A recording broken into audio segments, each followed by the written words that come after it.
జీవము గల దేవుని విడిచిపోనట్టి విశ్వాసము లేని దుష్ట హృదయం మీలో ఎవని ఎందైనను ఉండునేమో అని జాగ్రత్తగా చూసుకోండి. దూర ప్రాంతంలో ఉన్న నీ కుమారుడు గాని కుమార్తె గాని దేవుణ్ణి విడిచి వెళ్ళిపోయే దుష్టత్వం వస్తుందేమో. దూరాలను ఉన్నావు, నీకు తెలీదు, నీకు కనబడదు. కానీ అలాంటిది ఎక్కడికి వెళ్ళిపోయినా సరే దేవుణ్ణి విడిచిపెట్టి నువ్వు ఉండకూడదు నాన్న. దేవుణ్ణి విడిచిపెట్టి నువ్వు వెళ్ళిపోకూడదు. దేవుణ్ణి విడిచిపెట్టి నువ్వు వెళ్ళిపోకూడదు. నిన్ను దేవుడు విడిచిపెట్టి వెళ్ళిపోకూడదు అని ఎప్పుడైనా నీ బిడ్డకు బోధిస్తున్నావా? బోధిస్తే వాడు అక్కడికి వెళ్ళినది ఎక్కడున్నా సరే వాడు దాని నుంచి తప్పిపోడు. దేవుని స్తోత్రం చెప్తాం. హల్లెలూయా. దేవుళ్ళలోకి వచ్చిన బిడ్డలే, దేవుళ్ళలోకి వచ్చిన వారే వారికి వచ్చిన చిన్న చిన్న కష్టాలను బట్టి, శ్రమలను బట్టి ఈ హెబ్రీలు ఏం చేస్తున్నారంటే పాత మార్గం వైపు వెళ్ళిపోవడానికి ఇష్టపడుతున్నారు. అందుకే ఈ పత్రిక రాయవలసి వచ్చింది పౌలు భక్తుడు. వీరికి కొన్ని హెచ్చరికలు ఇచ్చాడని చాలాసార్లు చెప్పుకుంటున్నాం మనం. ఆ హెచ్చరికల్లో మొట్టమొదటి హెచ్చరిక ఏంటంటే 2వ అధ్యాయంలో ఒక వచనం మనం చదువుకున్నాం చూడండి.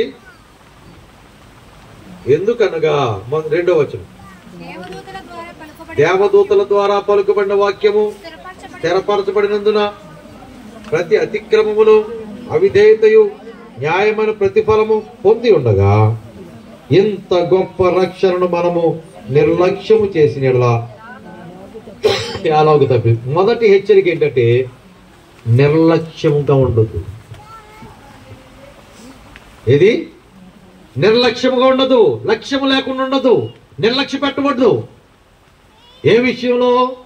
దేవుని విషయంలో, దేవుని రక్షణ విషయంలో, దేవుని కృప విషయంలో ఏ మాత్రం కూడా నిర్లక్ష్యము పనికిరాదు. దేవుని ఆరాధించుటలో, దేవుని దగ్గరికి సమయంలోకి వచ్చుటలో నిర్లక్ష్యం. ఈ నిర్లక్ష్యమే కొంప ముంచుద్ది. ఈ నిర్లక్ష్యమే దరిద్రతలో తీసుకుపోద్ది. సోమరువాడట ఎలా ఉంటాడంట? సోమరతనంగా ఉండి ఉతక మీద తలుపు తిరుగును, తన పడక మీద సోమరి. ఉతక మీద తలుపు తిరిగినట్టు అర్థం తెలుసా మీకు? ఎందుకంటే ఉతకున్న తలుపులు ఇప్పుడు లేవు. ఉతక అంటే ఇప్పుడు ఇలా ఇంత గొల్లెలాగా ఉండి గడపకి ఈ బొందు వేస్తారు కదా, ఆ బొందు దిగిన తర్వాత అందులో ఉతక అంటే ఇరుసు, అక్కడే తిరుగుతుంది. ఎన్నిసార్లు చెప్పనైతే ఆ తలుపు కొంచెం వెనకనే వెళ్తుందా? పక్కాడికి వెళ్తాం, అక్కడే తిరుగుతుంటుంది. ఇటు తిప్పినా ఇటు తిప్పినా 100 సార్లు తిప్పినా 1000 సార్లు తిప్పినా అక్కడే. అలాగే సోమరుడు అక్కడే ఉంటాడు. ఎక్కడికైనా వెళ్దామంటే నిర్లక్ష్యం. వాడికి ఏదైనా చేద్దామంటే నిర్లక్ష్యం. ఏ పని చేద్దామని నిర్లక్ష్యమే. చేద్దాంలే అనుకుంటా. వాడు అనుకుంటాడట ఇక కొంచెం సేపు నిద్రించేదను, ఇంకో కొంచెంసేపు కూలికేదను, చేతులు ముడుచుకొని పరుండేదను అని అనుకుంటూ ఉంటాడట. దాన్ని ఏమంటారంటే నిర్లక్ష్యం అంటారు. విత్తు కాలమున సోమరి దున్నడు. పంట కాలం వచ్చినప్పటికీ వానికి ఏమి విచారించినప్పుడు వానికి ఏమీ దొరకదు. ఎందుకు అనంటే అందరూ విత్తనాలు విత్తుంటే, అందరూ చేలు దున్నేసి విత్తనాలు విత్తుంటే వాడు దున్నటం వరకే చేయడం అలా కనీసం. ఎక్కడి నుంచి వచ్చిందంటే ఇది నిర్లక్ష్యం. తర్వాత చేద్దాంలే, లేట్ అయినా పర్లేదులే, దేవుడు ఎక్కడికి వెళ్ళిపోతాడులే. దేవుని స్తోత్రం చేద్దాం. హల్లెలూయా. దీని గురించి ఆలోచిస్తే దేవుని కొరకు ఎప్పటి వరకు కనిపెట్టుకోవాలంట, ఎక్కడ కనిపెట్టుకోవాలంట? సామెతల గ్రంథము 28వ అధ్యాయము, సామెతల గ్రంథం 8వ అధ్యాయము,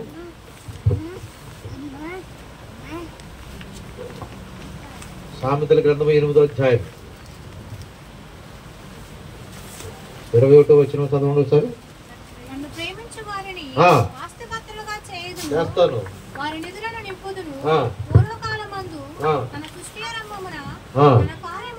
కిందకు వచ్చండి 33. ఉపదేశం నిరాకరింపక దానిని అవలంబించి జ్ఞానులయుండుడి. అనుదినము నా గడప యొద్ద కనిపెట్టుకొని నా ద్వారబంధం మీద కాచుకొని నా ఉపదేశం వినువారు ధన్యులు. ఎక్కడ కనిపెట్టుకోవాలట? గడప యొద్ద కాచుకుని ఉండాలట.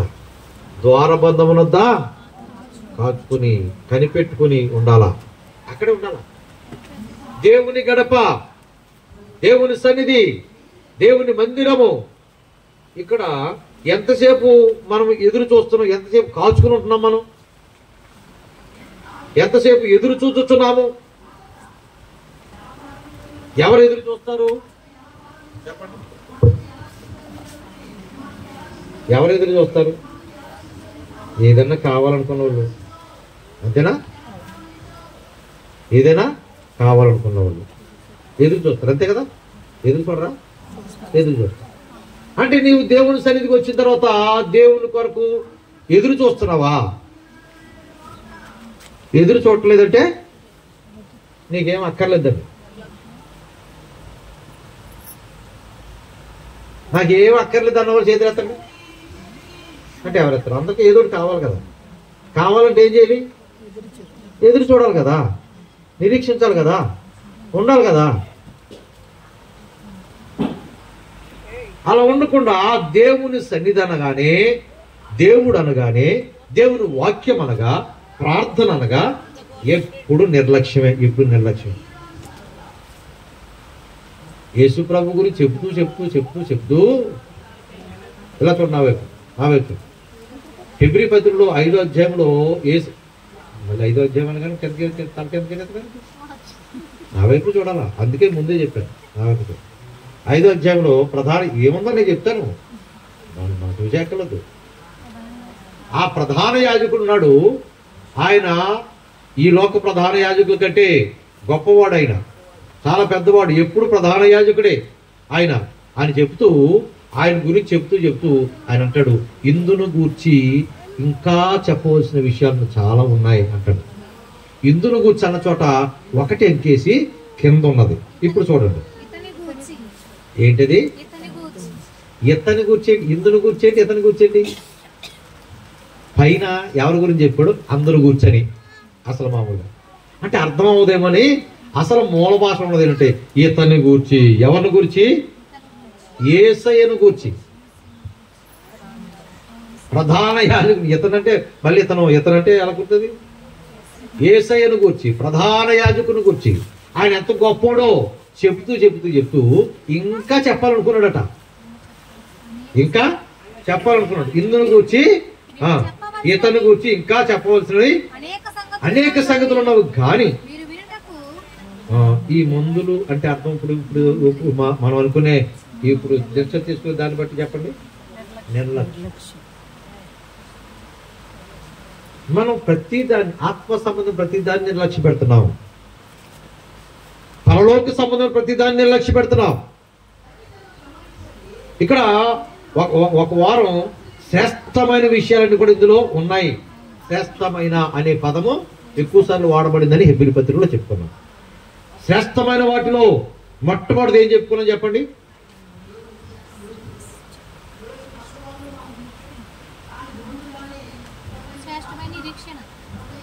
మొట్టమొదటిది ఏంటి?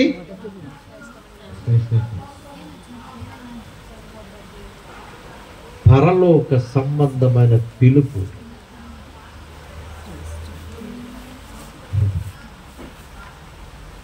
ఆ తర్వాత నిబంధన, ఆ తర్వాత నిరీక్షణ. ముందు పిలుపు ఉంటేనే కదా. అది ఏ పిలుపు? అది పరలోక సంబంధమైన పిలుపు. దానిని నిర్లక్ష్య పెడితే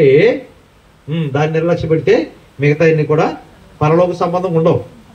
తర్వాత దాని వెంట వచ్చేవన్నీ కూడా పరలోక సంబంధమైన ఉండవు. ఏ సంబంధమైనవి ఉంటాయి? భూ సంబంధమైనవి ఉంటాయి. మనం నిరీక్షించే అన్ని కూడా భూ సంబంధమైనవి అయి ఉంటాయి. ఎందుకంటే పరలోక సంబంధమైన ఆ పిలుపుని నువ్వు శ్రేష్టమైన దానికి ఎంచుకోలేదు. శ్రేష్టమైన దాన్ని ఎంచుకోలేదు. అంచేత మనము ఈ హెబ్రీలకు రక్షించబడి దేవునిలో కొనసాగుతున్న వారందరికీ హెచ్చరిక ఇస్తున్న మొదటి హెచ్చరిక ఏంటంటే మీ యొక్క దేవుని విషయంలో నిర్లక్ష్యము కుదరదు. రక్షణ విషయంలో నిర్లక్ష్యము కుదరదు. దేవుని వాక్యాన్ని పాటించే విషయంలో నిర్లక్ష్యం ఉండకూడదు. ఎప్పుడు చేయాలి? నేడు అను శబ్దాన్ని ఉండగానే, నేడు అను శబ్దం వినిపించినప్పుడే దేవుని స్తోత్రం చెప్తాం. 3వ అధ్యాయము 8వ వచనం, నేడు మీరు ఆయన శబ్దం విని ఎడల అరణ్యములో శోధన దినమందు పాపం పుట్టించినప్పటి వలె మీ హృదయములను కఠినపరుచుకుంటారు. అబ్బా, ఎప్పుడు అంటే వాళ్ళు విన్నారా? వినలేదంటే వినలేదట కదా. వినలేదు అంటే అలా చేయలేదు. ఎప్పుడు చేయలేదని? విన్న వెంటనే చెయ్యాల. నేడు అను సమయం దినం ఉండగానే దేవుని స్తోత్రం చెప్తాం. హల్లెలూయా. ప్రతి విషయంలో కూడా మన ఎవరికన్నా ఇచ్చే విషయంలో కూడా ద్రవ్యము నీ యొద్ద ఉండగా రేపు ఇచ్చేది రమ్మని పొరుగు అని అనకూడదు. భూ సంబంధమైన దాన్ని అంత రేపిస్తాను, ఇవ్వాలి ఇవ్వకుండా రేపిస్తానని చెప్పకుండా ఉండాలంటే పరలోక సంబంధమైనవి ఇంకెంత శీఘ్రంగా చెయ్యాలి చెప్పండి. దేవుని స్తోత్రం. హల్లెలూయా. దేవుడు మనకు ఇవ్వవలసిన గౌరవం లేక ఎవరి ద్వారా ఇవ్వవలసిన గౌరవం కానీ ఎవరి ద్వారా ఇవ్వవలసిన ప్రతిదీ కూడా ఈ లోకంలో శీఘ్రముగా ఇప్పిస్తాడు ఆయన. మరి అలాంటిది మనం శీఘ్రంగా దేవుడిని సేవించాలి కదా. ఆయన చెప్పిన మాట శీఘ్రంగా పాటించాలి కదా. ఏమండి, ఎవరి ద్వారా ఇవ్వాల్సింది శీఘ్రంగా ఇస్తాడు, ఇప్పిస్తాడు అని ఎలా చెప్పగలరండి అని అంటే, మొర్దెకై బాధలు పడ్డాడు. హెచ్చించబడే సమయం వచ్చింది, అయినా రాజు హెచ్చించలేదు, ఎవరో హెచ్చించలేదు. ఒక రోజున మొర్దెకైని హెచ్చించడానికి దేవుడు ఎంత పని చేశాడంటే, రాజుగారి నిద్రపట్టడం లేదు. ఓ రోజంతా నిద్ర పట్టబోయేటప్పటికి రాజ్య సమాచార గ్రంథాన్ని తెప్పించాడు. చదవమన్నాడు, చదువుతున్నాడు. ఆ చదివే క్రమంలో రాజుగారి మీద 2 షండులు, బిక్తాను తెరసు అనే షండులు హత్యా ప్రయత్నం చేశారు. హత్యా ప్రయత్నం చేస్తే అది ఒమ్ము అయిపోయింది, అది జరగలేదు. దానికి కారణం ఎవరంటే మొర్దెకై అన్న అతను. మొర్దెకై ఆ కుట్రను పసిగట్టి రాజుగారికి ఆ సేవకులకి సమాచారం ఇచ్చాడు. అందుచేత వాళ్ళిద్దరిని ఏం చేశారంటే ఉరి తీసేశారు. రాజుని చంపాలనుకుంటున్నారా మీరు? యజమాని చంపాలనుకుంటున్నారా? కుట్ర చేస్తారా అని చెప్పేసి ఇద్దరిని రాజు ఉరి తీయించాడు. ఈ కుట్ర బయట పెట్టింది ఎవరంటే మొర్దెకై అన్నది. ఆగాగు ఆ కుట్ర చేసిన వాళ్ళిద్దరిని కూడా ఉరేసేసామా? ఆ కుట్ర బయట పెట్టిన వాళ్ళకి ఏదైనా మరి బహుమతి ఇవ్వాలి కదా, ఇచ్చామా? ఏమి ఇవ్వలేదు ఇచ్చినట్టు లేదండి సమాచారం అంటే ఇవ్వలేదు మాట. ఏం చెయ్యాలి, ఏమి ఇవ్వాలి అని ఆలోచిస్తున్నాడట. ఆలోచిస్తుంటే సరిగ్గా టైంకి హామాన్ అనేవాడు మంత్రి అక్కడ గుమ్మం దగ్గర తిరుగుతున్నాడట. ఎవడు అక్కడ గుమ్మం దగ్గర తిరుగుతున్నాడు అని అడిగాడు.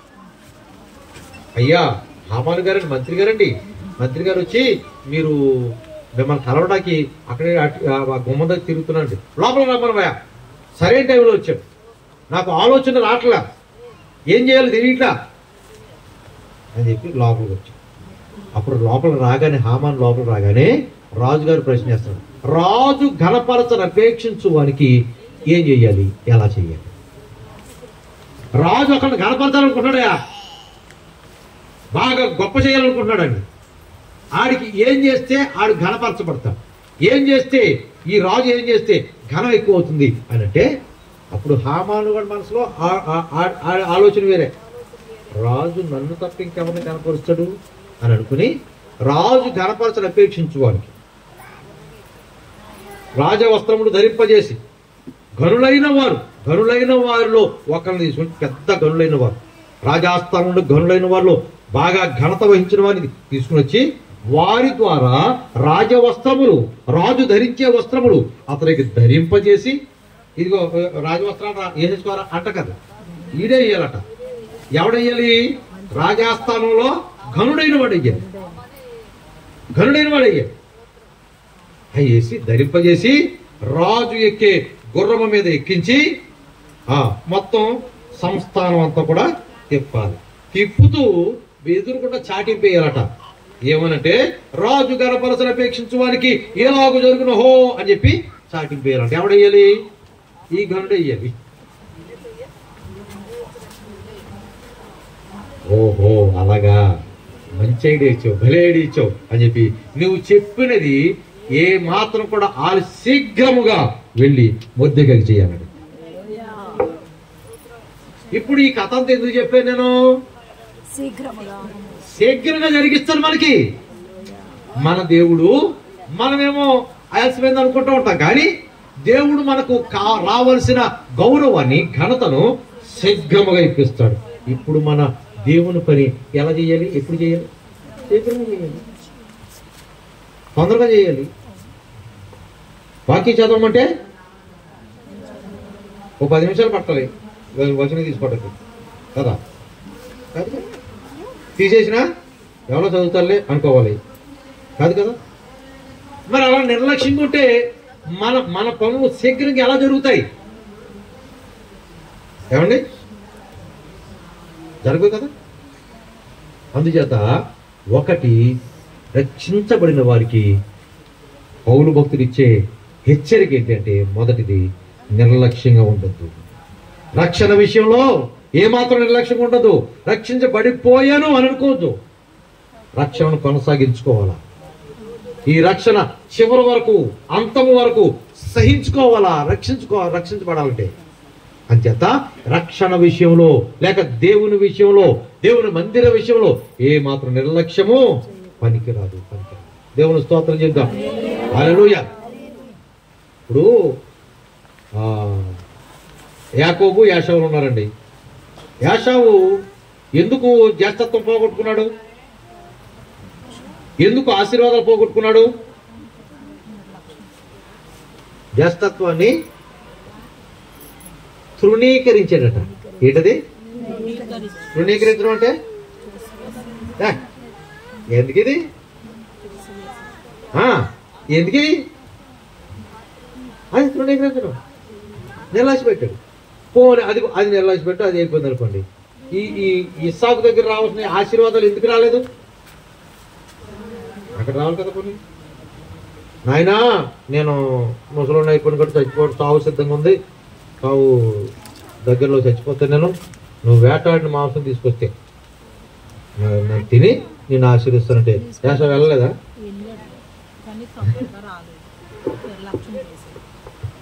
అంటే మనము మొదట చేయవలసిన పనులు మొదటే చేయాలి.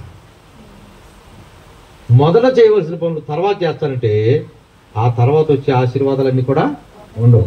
అక్కడికి అది పోయినా మెయిన్ అంటే మొదట అంటే అర్థం ఏంటంటే మెయిన్ అది. మీకు అవి కావాలి, ఈ కావాలి, తిండి కావాలి, ధరించుకోవడానికి వస్త్రాలు కావాలి, అన్ని కావాలి, కానీ మొదట ఆయన నీతిని, రాజ్యమును వెతకండి. ఎక్కడుంది? మత్తయి సువార్త 6వ అధ్యాయంలో కనబడుతుంది. ఇవన్నీ కావాలని మీ పరలోక తండ్రి తెలుసు. వెతుకుట అనగా ప్రార్థించుట. చెప్పండి, వెతకడం అంటే ఏంటి? వెతకుడు మీకు దొరికినట్టే వెళ్ళిపోయి అక్కడెక్కడ నేర్చుకున్నాం కదా. ప్రార్థించుట. ఒకసారి నేను ఆలోచిస్తున్నప్పుడు దావీదు సిక్లగు అనుభవంలోకి ఎందుకు వెళ్ళాడబ్బా? సిక్లగులో కాపురం ఉంటాకి ఎందుకు వెళ్ళాడు అక్కడికి? సిక్లగులో ఉంటాకి. సిక్లగ్ అన్నది ఈ యోధా సంబంధమైంది పట్టణం కాదు, ఊరు కాదు, ఫిలిస్తీన్ ఊరు. అది ఎవరి ఊరు? అది ఫిలిస్తీన్ ఊరు. దేవుని సైన్య శత్రువుల ఊరు అది. ఆ ఊళ్ళో నివాసం ఉండడానికి ఎందుకు వెళ్ళాడబ్బా అనుకుంటాను. ఎందుకు వెళ్ళాడంటే విచారణ చేయలేదు, ఎంక్వైరీ చేయలేదు. ఎంక్వైరీ చేయటం అంటే ఇప్పుడు అంతా పోయిన తర్వాత, అంతా అయిపోయిన తర్వాత, వాళ్ళంతా అమాలేకులు వచ్చి అంతా దోచేసుకుని పట్టుకుపోయిన తర్వాత అప్పుడు ఏ పోతు తెప్పించాడు. ఏ పోదండి ఏంటి చెప్పండి?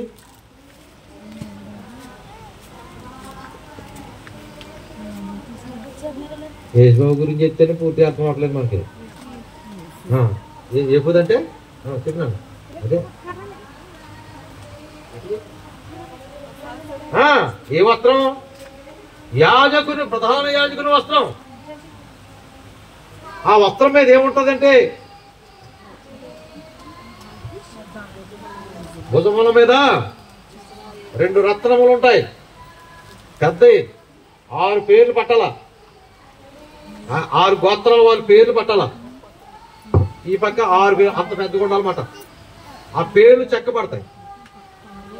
ఆ ఏఫోదు అనే ఆ యాజకుని వస్త్రం మీద, ఆ అంగీ మీద పైన పథకం ఉంటది. ఆ పథకంలో 12 రత్నాలు ఉంటాయి. ఆ 12 రత్నాల మీద ఒక్కొక్క రత్నం మీద ఒక్కొక్క గోత్రకర్త పేరు ఉంటుంది. రూబేను గోత్రం, ఇశ్శాఖారు గోత్రం, ఇలాగ. అందులోనే ఆ పథకములోనే ఊరీము, తుమ్మీము అనే 2 పలకలు ఉంటాయి. అది ఏంటంటే దేవుని వెలుగు, దేవుని నిరీక్షణ. అది ఆ 2 పథకాలే కాదు. ఏది చూసినా సరే దేవుని వెలుగులో చూడాలి. ఏ సమస్య అయినా సరే దేవుని వెలుగులో చూడాలా. ఊరేమో తుమ్ములు తీసుకురండి అనేవాడు మోసే టైంలో. ఇప్పుడు అంతా కోల్పోయిన తర్వాత దావీదు ఏఫోదు తెప్పించి అక్కడ విచారణ చేస్తున్నాడట. విచారణ చేయటం అంటే ప్రార్థన చేస్తున్నాడు. అసలు శక్తిలాగా రావాలా వద్దా, అక్కడ ఉండమంటున్నాడు ఫిలిష్తీయుల రాజు ఆకీషు, అక్కడ ఉండాలా వద్దని అని అడగాలి కదా, అడగలేదు. ఇప్పుడు ఎందుకు ఎంక్వైరీ చేయటం అంటే ఏం చెప్పుకున్నాం, వెతకడం అంటే ఏం చెప్పుకున్నాం, ప్రార్థన చేయాలి. చదవండి ఒకసారి మత్తయి సువార్త 6వ అధ్యాయము. మత్తయి సువార్త 6వ అధ్యాయములో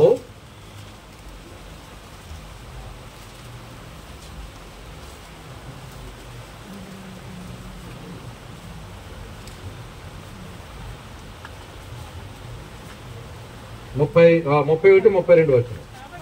కాబట్టి ఏమి తిందుమో, ఏమి త్రాగుదుమో, ఏమి ధరించుకుందుమని చింతింపకుడి, అన్యజనులు వీటన్నిటి విషయమై విచారింతురు. ఇవన్నీ మీకు కావాలని మీ పరలోకపు తండ్రికి తెలియను. కాబట్టి మీరు ఆయన రాజ్యమును, నీతిని మొదట వెదకుడి, అప్పుడు అవన్నీ మీకు అనుగ్రహించబడి. ఏ విషయం చెప్తూ ఇందులోకి వచ్చాడు అయినా చెప్పండి. 6వ అధ్యాయం ఏ విషయం చెప్పాడు ఎక్కువ, మెయిన్ ఎక్కువ?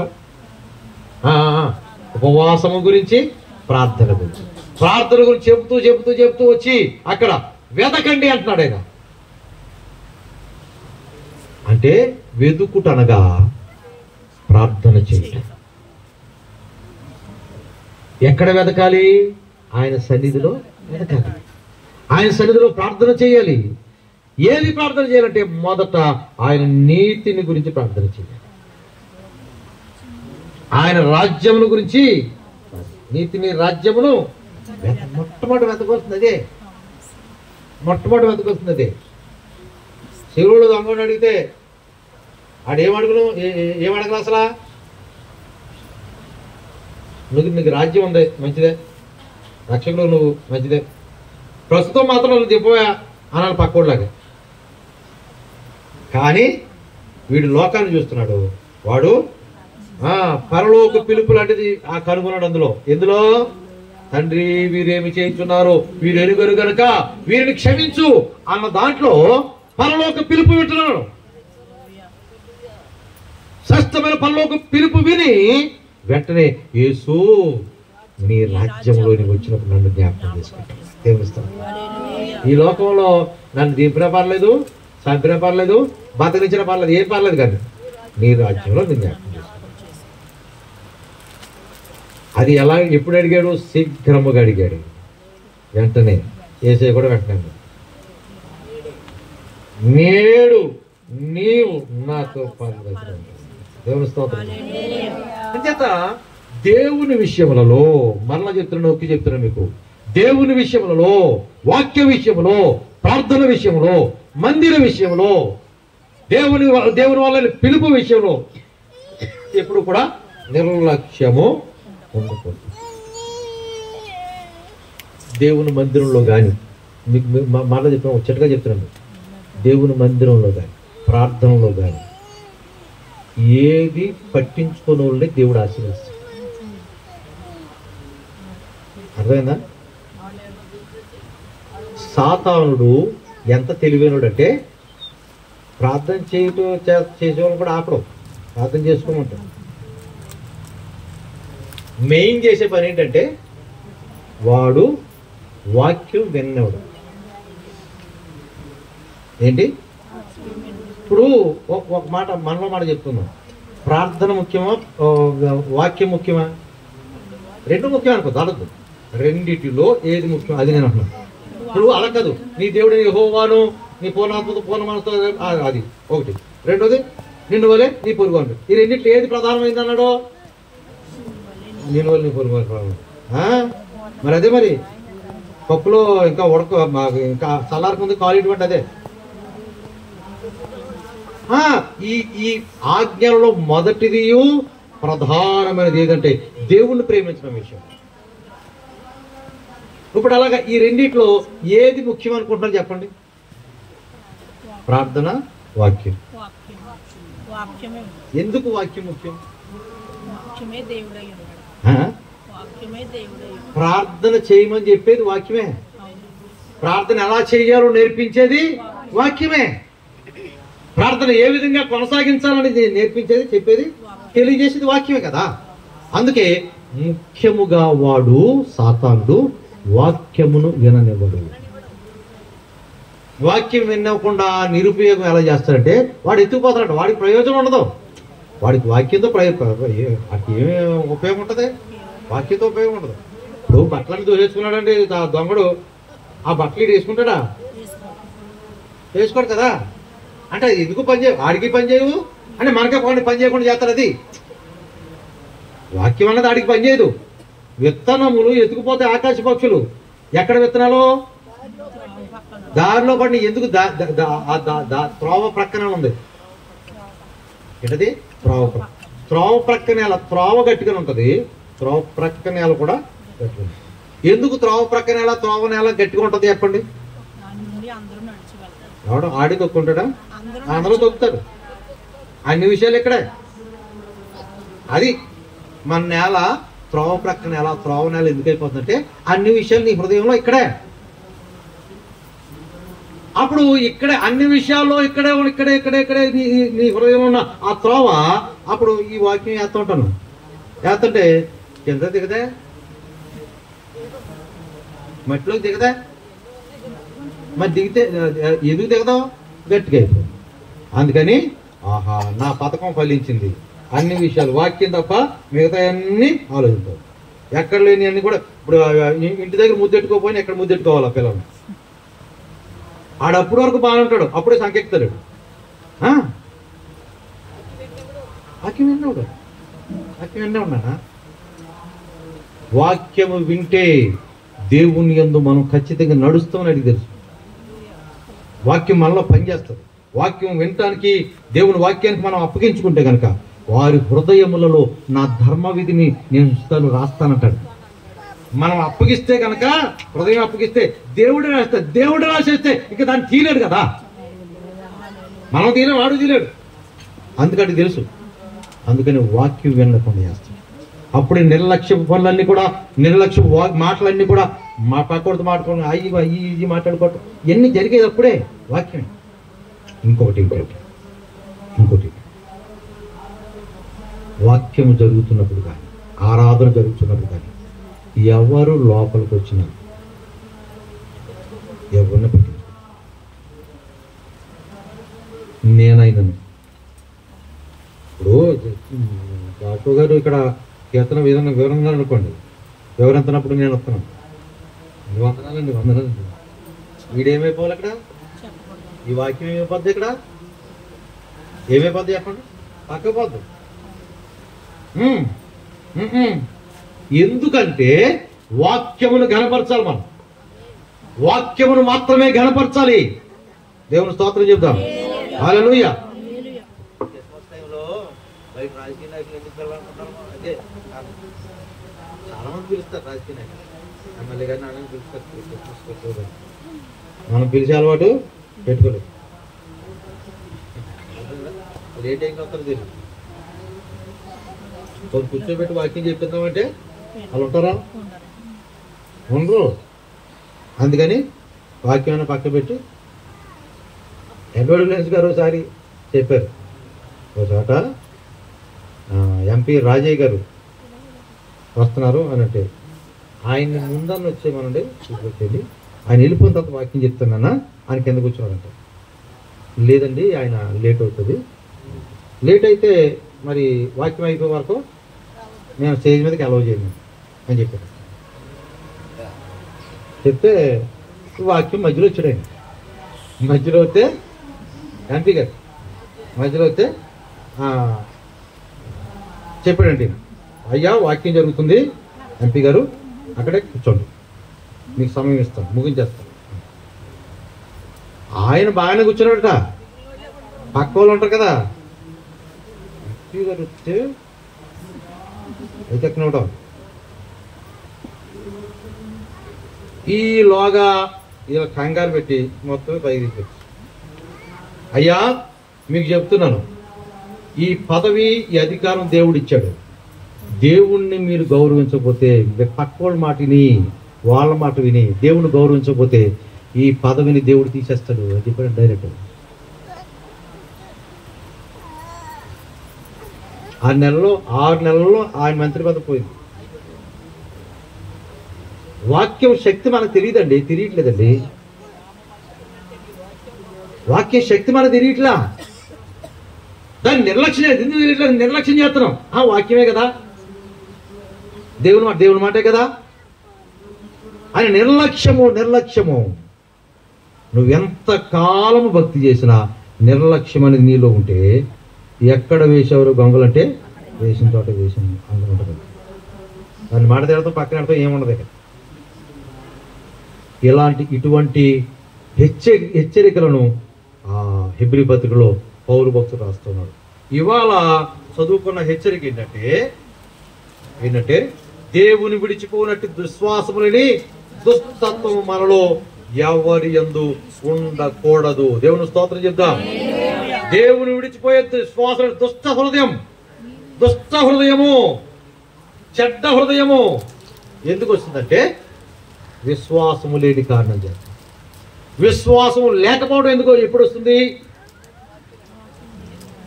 దేవుని మాట వినకపోతే, దేవుని వాక్యాన్ని వినకపోతే. వినుట వలన విశ్వాసము కలుగును, వినుట వార్తాపత్రికల వలన కలుగును. క్రీస్తును కూర్చిన మాట వలన కలుగును. అది వింటమంటే ఏదైనా వింటే విశ్వాసం వచ్చేది దేవుని కూర్చిన మాట. 12 సంవత్సరాల నుంచి రక్తస్రావం రోగంగా స్త్రీ ఆ రక్తస్రావ ఆ ధర కట్టబడ్డానికి స్వస్థత పొందడానికి ముఖ్యమైన కారణం ఏంటి చెప్పండి?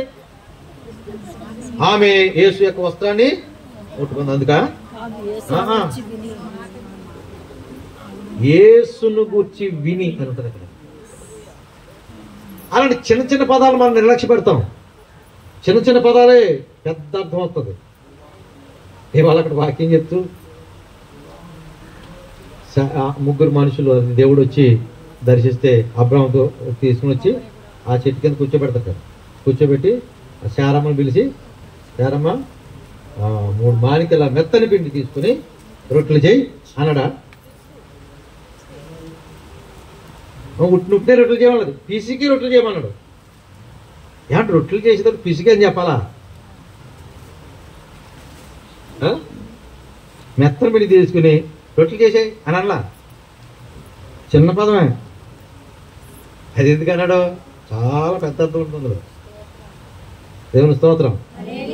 అంటే ఆమె స్వస్థత పొందుటకు గల కారణము యేసయ్య చెప్తున్నాడు, నీ విశ్వాసము నిన్ను గట్టి చెప్పాలా, అందరూ చెప్పాలా. ఏంటి స్వస్థపరిచాను అంటే నేను అన్నది విశ్వాసం నిన్నని అంటే నేను అన్నది అనమని చెప్తున్నాను నేను. మీరేమో తర్వాత వచ్చేసింది కదా, వచ్చేసిన వాక్యం కదా, తర్వాత దానేస్తున్నాను. చెప్పండి, నా వైపు నాతో చెప్పండి, నా వెనకాల చెప్పండి.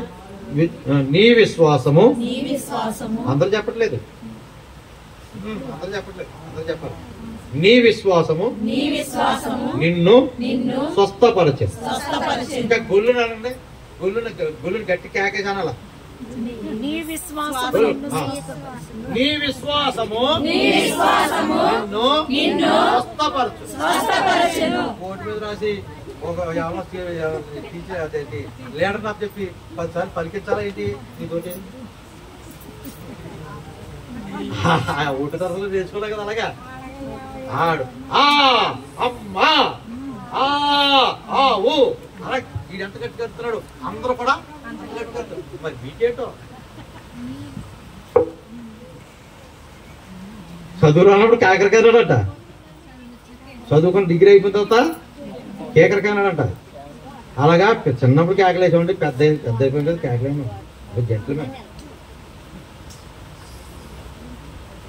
చాలా హుందాగా ఉంటుంది. హుందాతనం పక్క వాళ్ళు గొడవ వస్తే అప్పుడు హుందాతనం తెలిసిపోద్ది ఎంత హుందాగా ఉంటున్నారో. పక్క వాళ్ళ మీద గొడవ వచ్చిందనుకోండి అప్పుడు ఎలా ఉంటుంది? ఇంత సైలెంట్ ఉంటుందా? ఉండదు. నీ విశ్వాసం నుండి స్వస్థపరిచిన ఎందుకన్నా చెప్పు యేసయ్య, నన్ను గురించి నీ విన్నావు, వినుట వలన విశ్వాసం వచ్చింది నీలోకి అని. యేసును గురించిన వార్త విన్నాడు ఉన్నది అంచేత వినుట వలన ఏం వచ్చును? విశ్వాసం. ఆ విశ్వాసమే స్వస్థపరిచింది అన్నాడంతే. దేవుని స్తోత్రం. అంటే ఒకవేళ యేసయ్య ఆ వస్త్రం చెంగు ముట్టుకున్నందుకు స్వస్థ వచ్చింది అనుకుంటది. అప్పుడు రేపు ఎవరన్నా ఏమన్నా అడిగితే ఏం చెప్తుంది? నీకు బాగోలేదమ్మా, యేసుబాబు దగ్గరికి ఎలాగోలా వెళ్ళిపోయి ఆయన వెనకాల నుంచి ఆ వస్త్రం చెంగు పట్టుకుని వచ్చాయి జరిగిపో, ఇదే చెప్తుంది. ఇంకా కాదు కదా. స్వస్థత పొందడానికి గల కారణం ఎందుకు? ఎలా స్వస్థత పొందావమ్మా? 12 సంవత్సరాల నుంచి బాధపడి ఎంత డబ్బు ఖర్చు పెట్టేసుకుని అంతా కొట్టేసుకుని ఏ డాక్టర్ దగ్గర పని అవ్వలేదు కదా. ఎలా పని అయిందమ్మంటే నా విశ్వాసమే స్వస్థపరిచిందట. ఏంటి ఏం విశ్వాసం? యేసయ్య గురించి అన్నాను నేను, యేసయ్య గురించి స్వస్థపరుస్తాడని నమ్మాను, అది విశ్వాసం. వినకుండా చేసే పరిస్థితులు ఎన్నో కల్పిస్తాడు సాతానుడు. ఎప్పుడైతే వినని మనస్సు నీలో ఉందో విశ్వాసం అక్కడ ఉండదు. విశ్వాసం ఎక్కడ ఉండదో అక్కడ దుష్ట హృదయము